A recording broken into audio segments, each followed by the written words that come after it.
And finally, make time for your soul. You know, part of this saying no so that you can say yes is to allow the space. I highly recommend that you use some of this new space for the soul.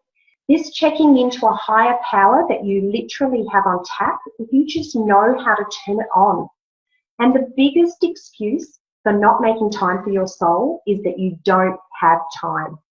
Often we feel like we have no choice, and we actually have talked ourselves into the fact that we are stuck doing what we're doing and we have no say in the matter. But that's not true at all. We have chosen everything that we do right now, and we may, for example, have reasons that continue to serve us to keep doing those things. For example, if you have children, you may be working a job that you don't love so that you can pay for what you need for your children. And so it's still a choice, even if it's not the job that you would love to have. So when we make these choices, we need to make sure that we make choices about our priorities for our time. And so when we actually learn that what you gain from making this practice, this space for this spiritual practice is actually going to transform your life, it will become a priority. I've always studied personal development, and my first lesson in terms of a life lesson was an eating disorder at age 17. And the reason that this is a blessing, even though it's terribly painful at that time, is that it led me to reading lots and lots of books about personal development. And I am grateful for that now in hindsight, because it really opened me up to what was possible. And I learned everything right at the time that I was ready to learn it. You being here today means that you are ready to learn this information, which has taken me 30 years to get to pull all the pieces together.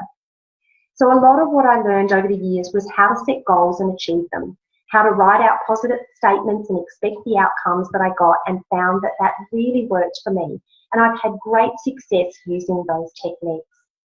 But I've come to a place where I want more joy, and all goals are set because we want to feel a certain way.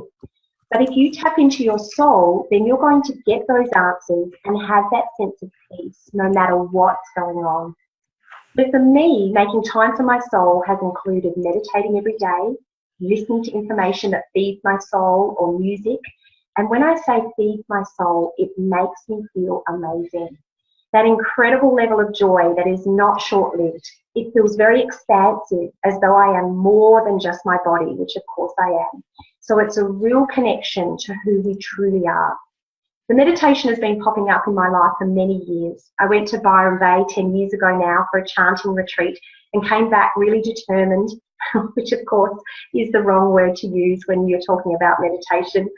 And I used to sit in my car in the garage and do chanting at 5:30 in the morning, so I didn't wake my family up. My children were very young then. And I've used mindfulness and being present and focusing on and off ever since. But when I truly put this into my life and consistently every morning without fail checked into this place of focus where I let my mind still, then it allowed my heart to open up. And when your heart opens, there is a whole new way of living your life that you become aware of, and your perspective changes. What's important to you changes. What matters is completely different.